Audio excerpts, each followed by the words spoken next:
दुनिया की defence race एक नए दौर में दाखिल हो चुकी है।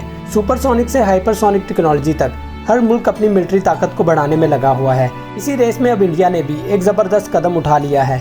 1500 किलोमीटर तक मार करने वाला हाइपरसोनिक मिसाइल जो अब चाइना और पाकिस्तान दोनों के लिए एक नया स्ट्रेटेजिक खतरा बन चुका है। लेकिन सवाल ये है कि क्या ये मिसाइल वाकई इतना खतरनाक है और क्या पाकिस्तान या चाइना के पास इसका कोई जवाब है, और सबसे इम्पोर्टेंट बात, इंडिया के पास ये टेक्नोलॉजी आई कहां से। तो चलिए दोस्तों, इन सब सवालों के जवाबों को जानते हैं आज की इस वीडियो में। सबसे पहले ये समझ लेते हैं कि एक हाइपरसोनिक मिसाइल होता क्या है। ये वो मिसाइल होते हैं जो आवाज़ की रफ्तार से 5 गुना ज़्यादा तेज सफ़र कर सकते हैं। इसे कहते हैं माक 5 या उससे भी ज़्यादा। मतलब अगर आवाज़ की स्पीड 1535 किलोमीटर पर आवर है, उस हिसाब से माक 5 6175 किलोमीटर पर आवर बनता है। मतलब ये मिसाइल बहुत तेज़ी से अपने टारगेट की तरफ पहुंचता है और इसे डिटेक्ट करना भी बहुत ज़्यादा मुश्किल है।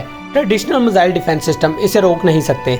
आज की दुनिया में सिर्फ चंद मुल्क जैसे अमेरिका, रशिया, चाइना और अब इंडिया भी इस टेक्नोलॉजी पर काम कर रहे हैं। तो दोस्तों, अगर बात करें इंडिया के हाइपरसोनिक मिसाइल की, जिसकी रेंज 1500 किलोमीटर है, ये मिसाइल जमीन से जमीन तक मार करता है और हाइपरसोनिक स्पीड से टारगेट तक पहुंचता है। ये इंडिया की HGV यानी हाइपरसोनिक ग्लिड व्हीकल प्रोग्राम का हिस्सा है। DRDO ने इसे डेवलप किया है। दोस्तों, ये मिसाइल कन्वेंशनल और न्यूक्लियर वॉरहेड्स दोनों ले जा सकता है। इसका गाइडेंस सिस्टम बहुत ज़्यादा एडवांस है। दुश्मन की रेडार या फिर डिफेंस सिस्टम इसे ट्रेस नहीं कर सकता।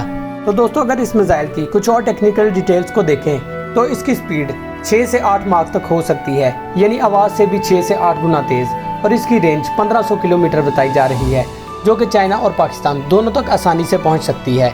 और इसका गाइडेंस सिस्टम, GPS और इंटरनल नेविगेशन बहुत ही स्मार्ट एल्गोरिदम्स हैं जो टारगेट को लॉक करके अटैक करते हैं। तो दोस्तों, अगर इसके लॉन्च की बात की जाए तो अभी तो ये ज़मीन से लॉन्च किया जाता है, लेकिन इंडिया का कहना है कि फ्यूचर में ये एयरक्राफ्ट और सबमरीन से भी लॉन्च किया जा सकता है। दोस्तों, अब बात करते हैं सबसे अहम पहलू की कि क्या ये चाइना और पाकिस्तान दोनों के लिए वाकई खतरनाक है। दोस्तों, अगर हम पाकिस्तान की बात करें तो इस्लामाबाद, लाहौर और कराची सब इसकी रेंज में आते हैं और पाकिस्तान के मेजर मिलिट्री बेसिस भी इसकी रेंज में आते हैं। और पाकिस्तान का मिसाइल डिफेंस सिस्टम अभी तक हाइपरसोनिक थ्रेट से डील नहीं कर सकता। री एंट्री स्पीड इतनी फास्ट होती है कि रिएक्शन का वक्त ही नहीं मिलता। दूसरी तरफ अगर बात करें चाइना की, तो चाइना के सिर्फ 1-2 एरियाज ही इसकी रेंज में आते हैं। इसके अलावा चाइना खुद भी हाइपरसोनिक टेक्नोलॉजी पर काम कर रहा है। इसलिए अगर चाइना को इससे थोड़ा खतरा होता है तो उसे बस अपना थोड़ा सा सिस्टम अपग्रेड करने की ज़रूरत है। लेकिन दोस्तों, इसका मतलब ये नहीं कि पाकिस्तान के पास इसके जवाब में कुछ भी नहीं। पाकिस्तान के पास इसके जवाब में अबाबील मिसाइल्स और MIRV टेक्नोलॉजी है, शाहीन 3 मिसाइल्स जिनकी रेंज 2750 किलोमीटर है। लेकिन हाइपरसोनिक का मुकाबला करने के लिए पाकिस्तान को थोड़ा एडवांस सिस्टम की ज़रूरत पड़ेगी।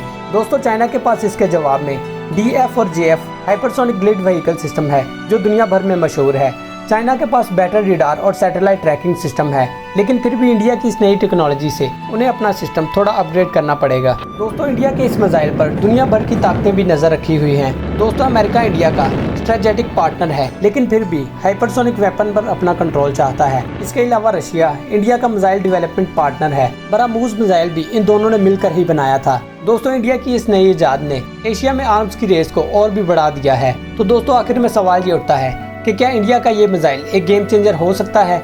जी हाँ, टेक्नोलॉजी के लिहाज से बिल्कुल, स्ट्रेटजी के लिहाज से भी काफ़ी हद तक, मगर रीजन के लिए खतरनाक है, क्योंकि इससे आर्म रेस और भी बढ़ेगी। गलती से लॉन्च या मिसअंडरस्टैंडिंग का रिस्क बढ़ता है। इसके अलावा रीजनल स्टेबिलिटी पर भी प्रेशर बढ़ता है। तो दोस्तों, आपका क्या ख्याल है? क्या हाइपरसोनिक मिसाइल साउथ एशिया के लिए खतरा है या फिर पावर का बैलेंस बनाने का जरिया? कमेंट में अपनी राय ज़रूर शेयर करें। और अगर आपको ये वीडियो पसंद आए तो इसे लाइक करें, शेयर करें और चैनल को सब्सक्राइब करना ना भूलें।